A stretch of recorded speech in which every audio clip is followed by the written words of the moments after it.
আজকে ইফতারিতে আমরা কি খেলাম সেটা তোমাদের সাথে শেয়ার করবো। হ্যালো গাইস, আসসালামু আলাইকুম। My name is Tiyash. Welcome to my official Facebook page and YouTube channel পকি কাপল 0.2। তো অনেক দিন পর আবার তোমাদের জন্য একটা কন্টেন্ট নিয়ে চলে আসলাম।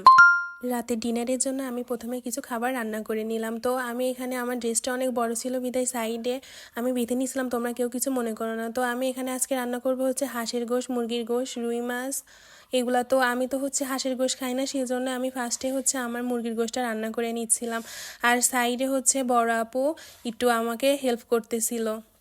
পরে আমি মুরগির গোশ রান্না শেষ করলাম। পরে আপু ওখানে হচ্ছে বড় মাছ রান্না করার জন্য ওখানে রান্না করতেছিল রুই মাছটা, আর আমি এখানে হচ্ছে হাঁসের গোশ রান্না করার জন্য মশলাটা কষাই নিচ্ছিলাম।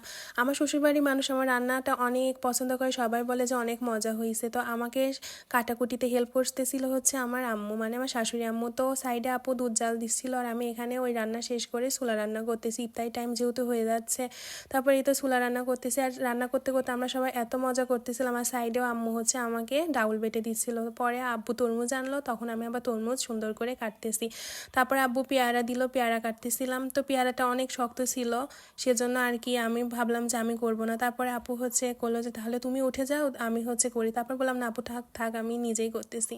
তো সব কিছু কাটাকুটি শেষ করে আমি হচ্ছে এখানে সাইডে হচ্ছে বড়াটা ভেজে নিচ্ছিলাম। আর বেগুনে আলুর চপ এগুলো আমরা বাইরে থেকে কিনে আনছিলাম। তো আমি এখানে সুন্দর করে ভাজতেছিলাম। আমি কখনো ভাবতে পারি নাই যে এবার রোজাটা আমি আমার শ্বশুরবাড়ির ফ্যামিলির সাথে করবো। এটাই আমার ফার্স্ট রোজা যেটা আমি আমার শ্বশুরবাড়ি ফ্যামিলির সঙ্গে করতেছি।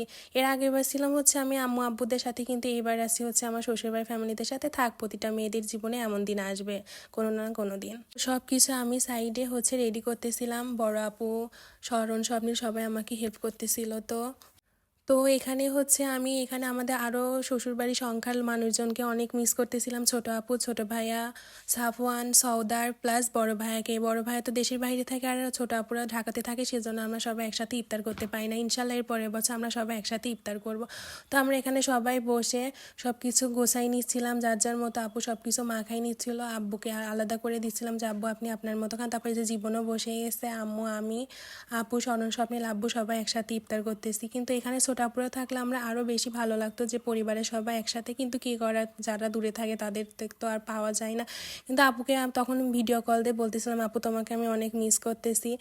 তো পরিবারের সবাই একসাথে ইফতার করার মজাটাই আলাদা। তো আমাদের ভিডিওটা যদি তোমাদের কাছে কেমন লাগে সেটা অবশ্যই কমেন্ট করে জানাবে। ততক্ষণ ঘরে সুস্থ থাকবে, ভালো থাকবে। Tata bye bye, see you, আল্লাহ হাফিজ। দেখা হবে আবার নেক্সট কোনো কন্টেন্টে। Tata bye by.